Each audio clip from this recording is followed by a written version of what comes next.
Welcome to the Wingman Show. My name is Drew Brown, and my wingman, my man, the number one guy I know, Dr. Paul Thompson. What's up, brother?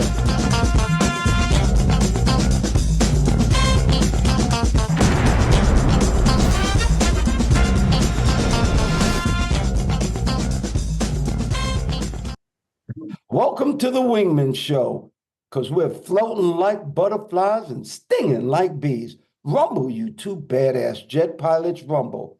Welcome to the Wingman Show. My name is Commander Drew Brown. My wingman, my friend, my main man is Dr. Paul Thompson. What's up, brother Paul? How are you today?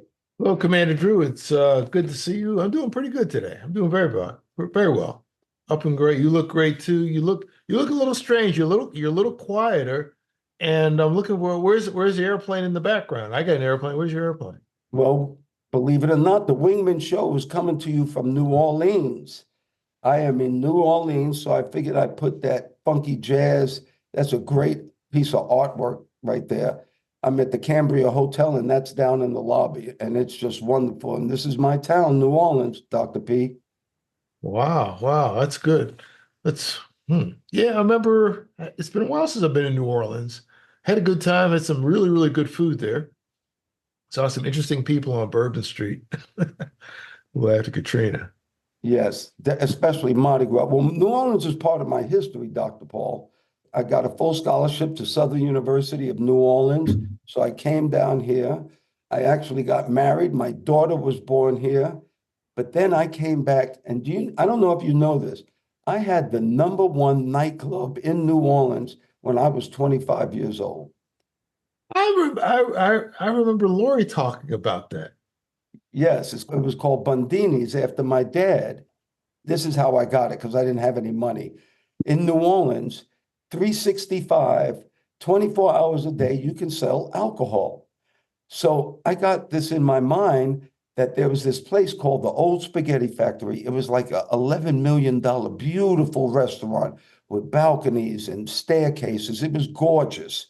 I went to the owner and I worked out a deal that can I have this place on Friday nights and Saturday nights from midnight to dawn?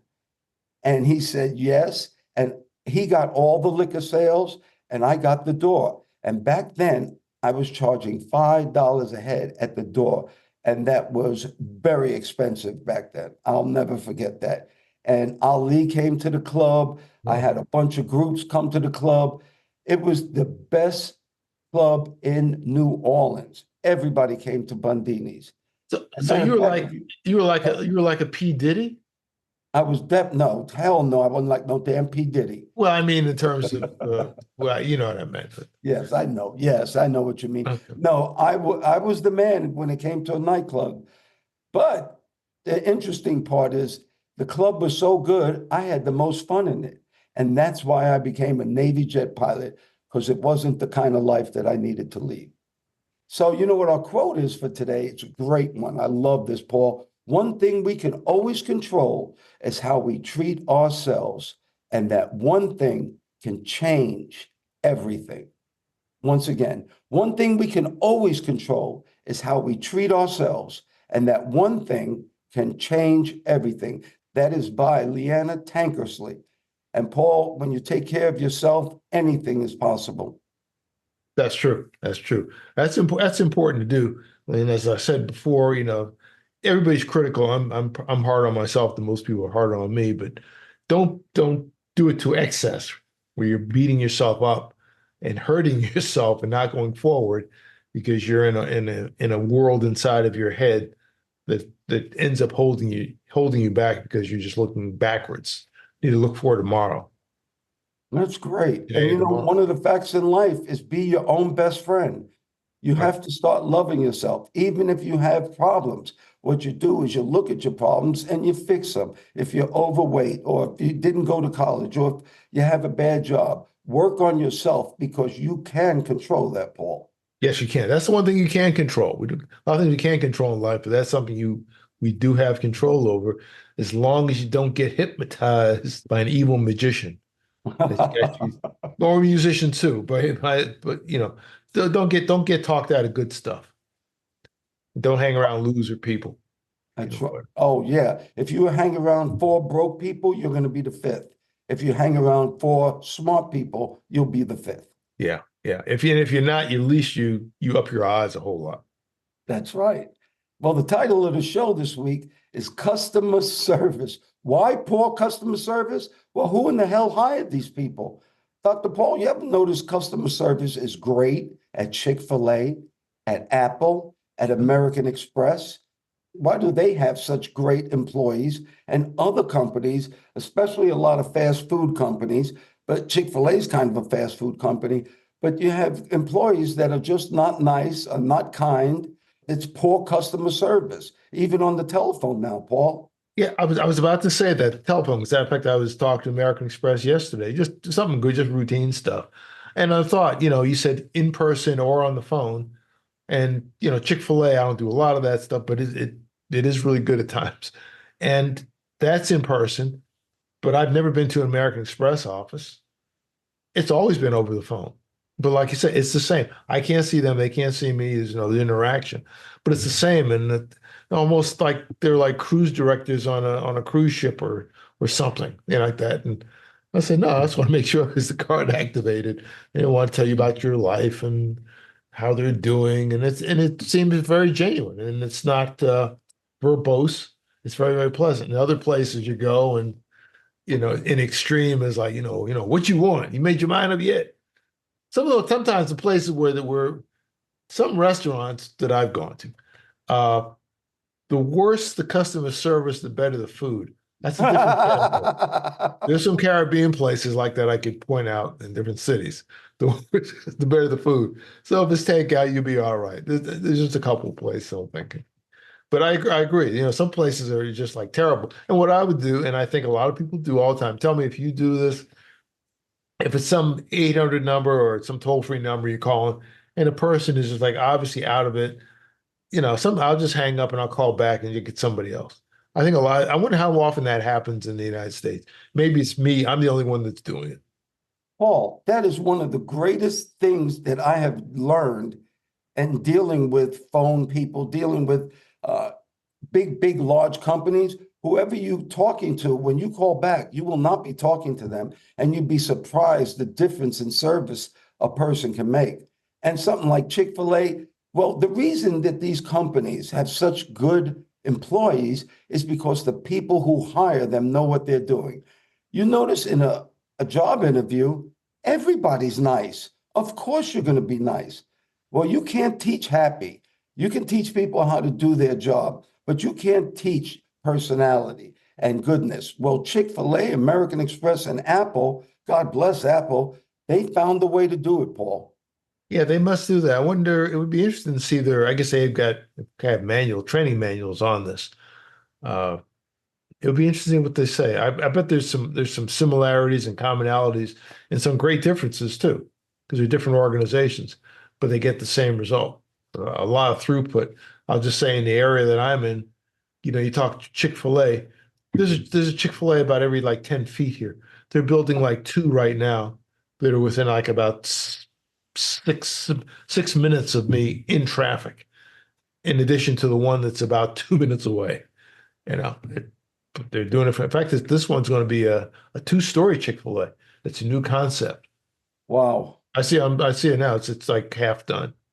Well, Chick Fil-A, have you ever gone in there and seen anybody that was mad or upset? The worst Chick Fil-A employee I ever saw was somebody that was neutral. But once again, it's who's hiring them. If you have somebody good hiring them, then you'll have good employees. All right, let's start off some good news here, Dr. Paul. Do you know that one of the greatest baseball players, this is good news, and I'll show you why. One of the greatest baseball players of all time, Willie Mays, who my daddy loved, just physically passed away. And so you're going to probably say, well, what's so good about that? The great news about that is that he blessed us with the ability to play baseball and us to watch him like I haven't ever seen many people do. I mean, he had 13 gold gloves. He was in 15 or so all-star games. Matter of fact, I didn't realize this, but he didn't even play 2 years, almost like Ali. Two of his best years because he was drafted in the Army. Ali wasn't drafted. I mean, Ali didn't go, but Willie Mays went, and that was during his prime. So all his numbers could have even been bigger. But he was called the Say Hey Kid, huh, Paul? Yeah, I remember Willie Mays very, very well. In fact, I used to model my game after him.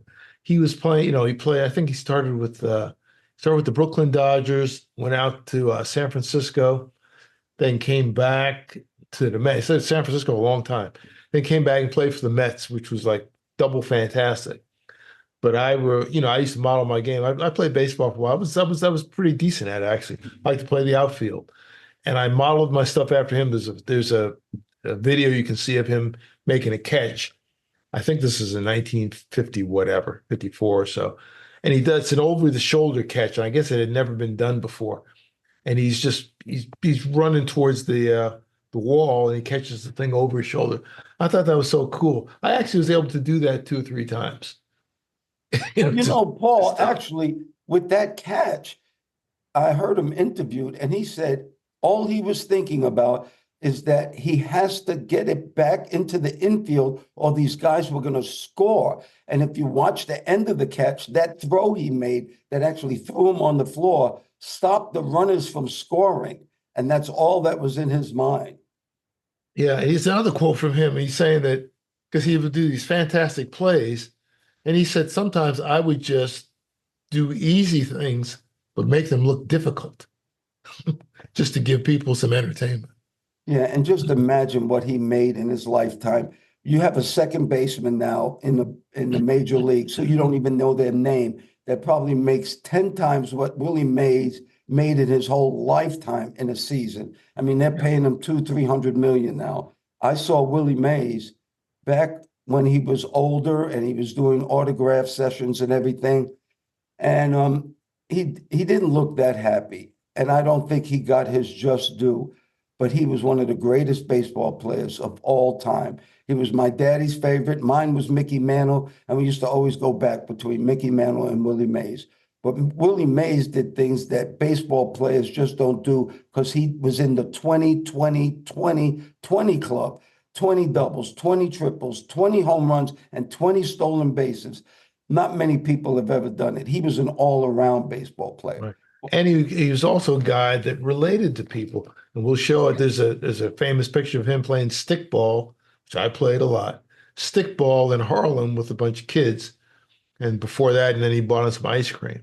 It's a nice black and white picture. We'll show it to you. Oh, and talking about stickball, that was my favorite game. And in the park where I played, there was buildings across the park. If you hit it out of the park and up on the roof, it was called a roofer. And I hit one roofer in my life. Yeah, we never, but there's something, I think there was some other term. If the ball went somewhere, it was called something. That's interesting. And you had to do it again. Yeah, and again, that was with the stick. I remember, I don't think I held a bat in my hand till I was maybe 10 or so. So that was like a treat. You kept batting the ball. It was a major treat. Well, let's talk about some other good news that's going around. California is about to ban cell phones in all schools. The Philadelphia gun violence is down dramatically. That's really great news that we don't get to hear very much of, but especially on cell phone. I didn't know this, but the Surgeon General said that it is really bad for the mental health of our youth now, these cell phones, because of the time that they spend on the screen. Yeah, that kind of mirrors what they're trying to do in New York. At least the governor is talking about banning cell phones there. I think it was some time ago. The two biggest states. That's I guess there's a lot of pushback from parents because everybody's worried about shooting and staying in constant touch. So I think what they're going to try to do is to ban the phones during classroom time, but I guess when they have breaks, they can use them. I'm sure they can come up with some compromise. Actually, they do that now in a lot of schools. You can't use cell phones in the classroom, and you can use them on break. The governor of California is talking about banning them altogether, so they're not even in your possession. Well, how about this, Dr. Paul? We love dogs. You had Spot X. I've had Beau Mascara. I can name them all. I've had many Great Danes. But how about this on dogs?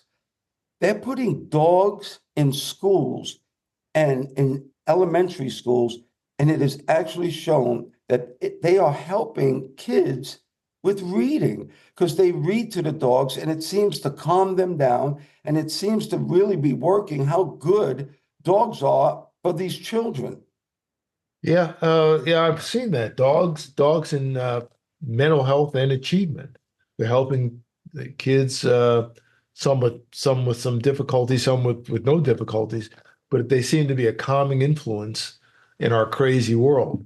There's so much going on now. Unfortunately, mental health is a factor in all aspects of American life, from small children to military members. We can talk about the dogs in the Navy if you want to get into that. Yeah, they're putting them on ships. They're on And ships. not only that, they're putting dogs in with the elderly. They're putting them in old age homes or retirement homes and people with dementia, people who really don't socialize very much. They're very, very old. They love dogs and they see the brightness come back in their eyes. And talking about dogs, they actually have an airline called Bark. So they've started an airline just for dogs, so you can take your dogs everywhere. Bark Airlines, I looked at them. I think they fly out of White Plains, New York. You can go, I think it's New York to LA. I think they got San Francisco, Phoenix, work on London, New York to London, New York to Paris. I think they're working on Frankfurt. And if you look on their website, they're asking people to suggest, where do you want to go? The cost, I looked at the cost. The one-way trip from New York to LA with the dog and the person, one person, is $6,000. What? Yeah, 6,000, 6,000, and that's one way. They fly once a week. Is it first class? I think it's kind of a common class. I got a picture of them sitting there, and the people are there. And they what they do, they don't have their own airplane. I think they charter airplanes, so the airplanes can vary. But eventually they may get a couple 777s. Who knows? Great news for you dogs. They are actually working on an anti-aging pill for dogs where they will allow dogs to live longer. What a trip. And that anti-aging pill, one day they'll come up with an anti-aging pill for humans. But right now, the anti-aging pill for humans is very simple. Eat right, exercise, and keep your mind straight. Keep your eyes clear. Right. You'll live a lot longer. Well, everybody, thank you so, so much for supporting our show, especially on Apple Podcasts, YouTube, TikTok, Instagram. Thank you for your support. We truly appreciate it. And we have a newsletter that you can get at wingmanshow.com. That's wingmanshow.com. And our newsletter this week is Finding Your Dream Team, How to Hire Good and Happy Employees. I think it's going to be a great newsletter, Dr. P. Yeah, I think so. It's needed. On that website, you can write us, and we have something called the frequent flow line, which means you can write Dr. Paul and myself a question, and we'll answer them. And we have one this week. It's from a mother who's 32 years old in Seaford, Delaware. Her 12-year-old son wants to play football, but she is so worried about concussions and CTE, it scares her. She wants to know how we can convince him not to play football. You want to go first, Dr. Paul?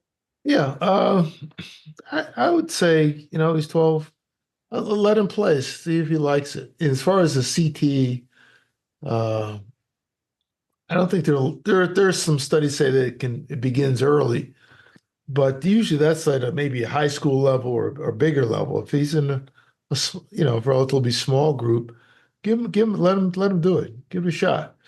The problem is when they do it over, a long period of time, really a long period of time, at a certain level, certain height, certain amount of physics going together, but just a little bit here and there. I guess my thought is that I guess I grew up, maybe that's why some are crazy now. We just left the house. We just went out and did all kinds of stuff and managed to survive pretty well.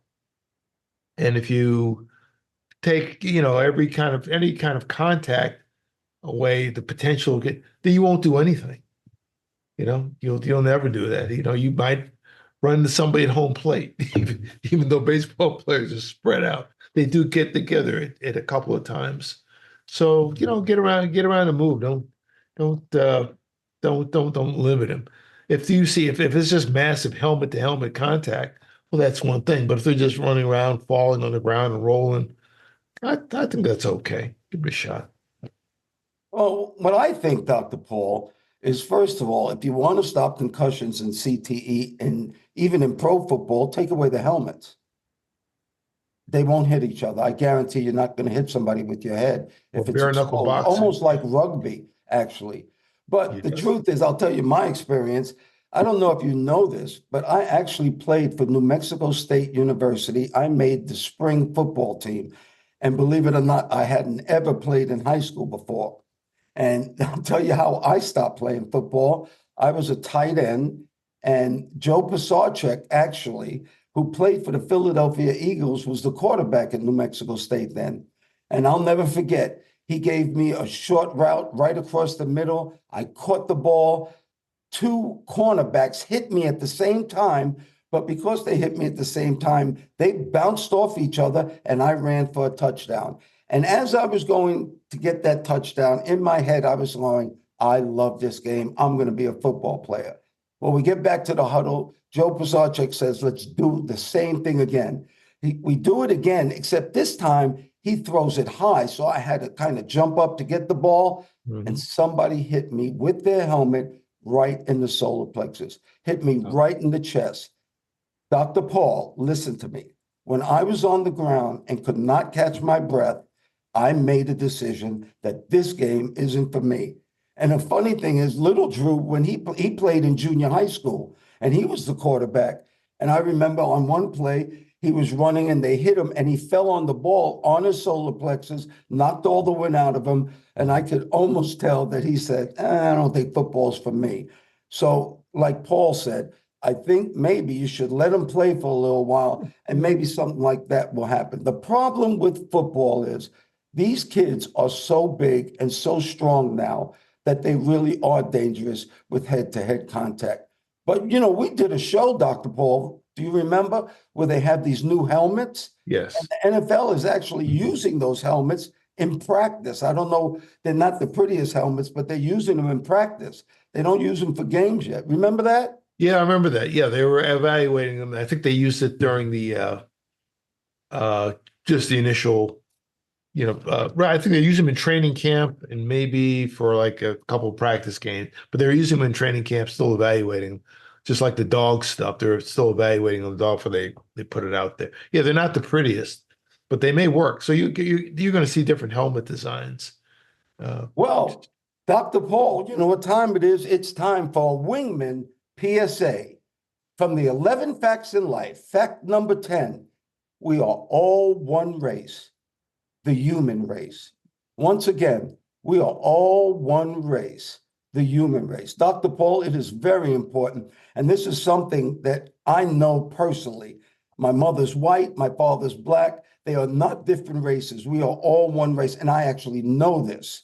If we stop saying certain words, the difference between people are not the color of their skin, it's their cultures. Because you have people with the same looking skin who have different cultures who don't like each other.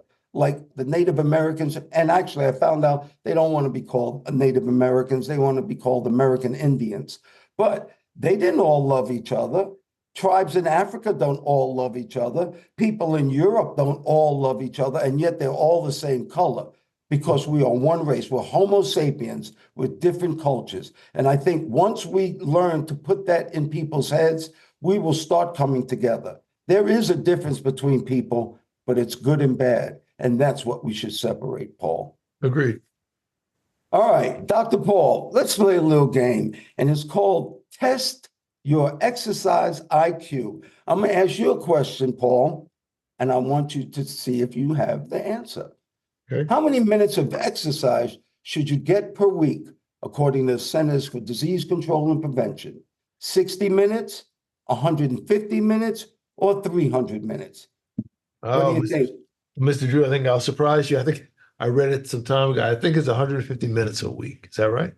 Is that why you're a doctor? Because you're so smart? That No, is I just exactly remembered it. right. I just remembered it. That's exactly right. 150 minutes a week. All right, here's a good one. It's time to start your workout. What are the best things to do to prepare? Pick two of these. Warming up with static stretches, warming up with dynamic stretches, taking a light jog, or taking a pre-workout supplement. Uh, I'm going to say warm up with static stretches and dynamic stretches. That's kind of what I do. The actual answers are taking a light jog and warming up with dynamic stretches like walking lunges and Okay. things like that. Okay. I'm All happy. right. There, this is the last one. There are many effective ways to motivate yourself to exercise. Which of the following does not work? Doing exercise that feel like play and not work? Asking a friend to cheer you on or work out with you? Rewarding yourself with your favorite food after a good workout, or rewarding yourself with some fun activity like listening to a podcast like ours or watching a show that you don't get to do only while you exercise. Which one Uh, do you think we I'm shouldn't do? going to say rewarding yourself with your favorite food. It might be that's my guess. Well, your guess is correct. Yeah. Well, this is the Wingman Show, and every week we have a wingman. Dr. Paul, can you tell us about our wingman this week? Sure, I'll be happy to. Sometimes they say it's a dog eat dog world, but not in Baker County, Oregon. Not long ago, there was a family that was on I guess, a camping trip out in Baker County, Oregon, which is like I think kind of in the middle of nowhere, Oregon, but it's rural and it's very, very hilly.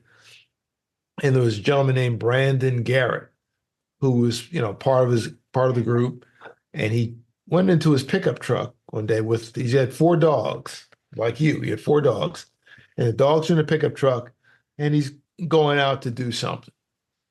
So he leaves, he goes, and nightfall comes back, and the family says he's not there. He's not around. So where is he? I guess they can't contact him on the cell phone or the normal ways, and they don't know where he is. He just took off.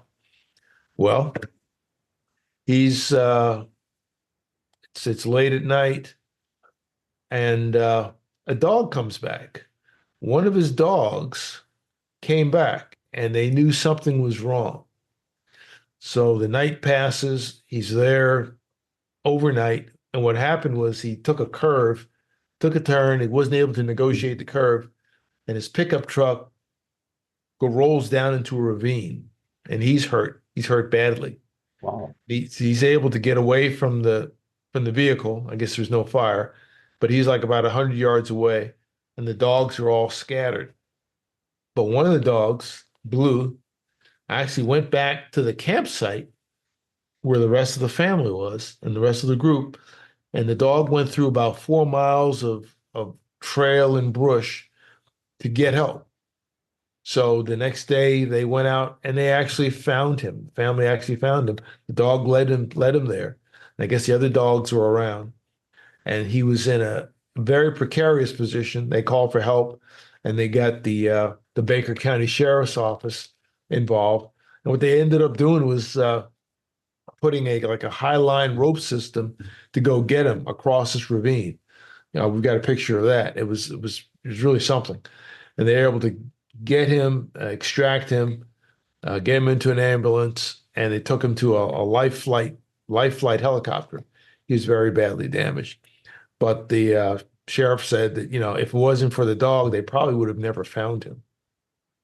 And they actually found the other three dogs too, who were unharmed. I guess he just stayed with him.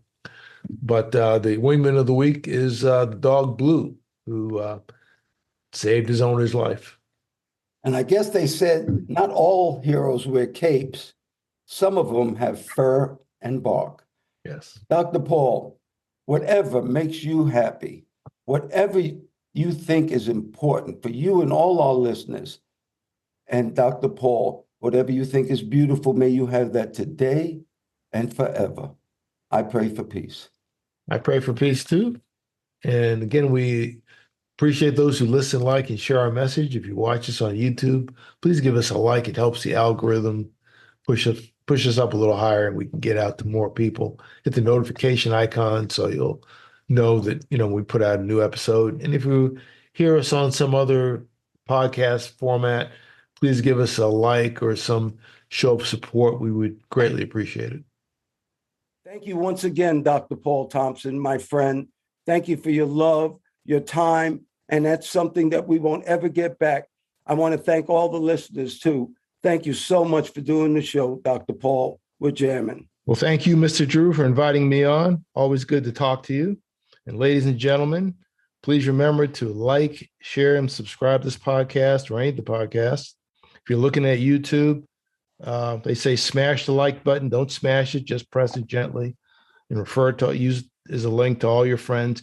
You can also look at us on our website, wingmenshow.com, WINGMEN show, SHOW.com, altogether, wingmenshow.com. And we hope to see you in the future. Thanks again, Mr. Drew. Oh, you're welcome. And we're still floating like butterflies and stinging like bees. Rumble, you badass jet pilots, rumble. May there be peace on earth and goodwill towards all men and women.